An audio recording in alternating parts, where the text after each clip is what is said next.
এখানে Apple AirPods এর মতো একটা বাস, যেমন এটাতে গেমস পাচ্ছি। দেখেন এই গেমস গুলো কিন্তু আমরা সব সময় আমাদের ফোনে খেলেছি। এটাতে ট্যাপ করে আপনি প্লে পজ করতে পারবেন, ইভেন আপনি সং চেঞ্জ করতে পারবেন। দেখ ফাইন্ড মাই ফোন, অনেক সময় আমরা আমাদের ফোনটা কোথায় রাখি বুঝতে পারি না। টাচ রেসপন্স একদম স্মার্টফোনের মতো, মানে এটাই বাজারের সবথেকে ভাইরাল একটা ডিভাইস, কারণ এখানে অ্যাপেল এয়ারপডস এর মতো একটা বাস, যেটাতে একটা ডিসপ্লে দেওয়া হয়েছে। শুধু ডিসপ্লে না, থাকছে অসংখ্য ফিচার, যেমন এটাতে গেমস পাচ্ছি। দেখেন এই গেমস গুলো কিন্তু আমরা সব সময় আমাদের ফোনে খেলেছি, বাট এখন এটা অ্যাপেল এয়ারপডস এর একটা ডকে আপনি খেলতে পারছেন। মানে ইমাজিন করতে পারতেছেন।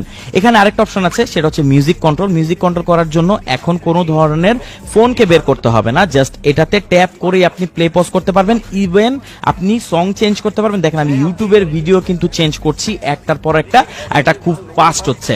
এখানে আরেকটা অপশন আছে যেটা খুবই দরকারি, এটা হচ্ছে ফাইন্ড মাই ফোন। অনেক সময় আমরা আমাদের ফোনটা কোথায় রাখি বুঝতে পারি না, বাট এখানে ট্যাপ করলে ফোনটাতে রিংটোন বেজে উঠবে। সো ফোন কোথায় রেখেছেন ইজিলি আপনি ফাইন্ড আউট করতে পারবেন। আর এখানে যে ডিসপ্লেটি দেওয়া হয়েছে এটা টাচ রেসপন্স একদম স্মার্টফোনের মতোই, এমন না যে একটা ডিসপ্লেকে জাস্ট চিপকায় দেওয়া হয়েছে। দেখেন এখানে আমি যেই বার্ডসটি বের করব সেটাই কিন্তু দেখাবে যে বের হচ্ছে, মানে এটা রিয়েল টাইম অ্যানিমেশন শো করে, আর এটা কতটা অ্যাকুরেট। এখানে আবার টাইপ সি পোর্ট দেওয়া হয়েছে একদম লেটেস্ট অ্যাপেল এয়ারপডস কে ফলো করার জন্য। এটাতে আবার স্পিকারও আছে। মানে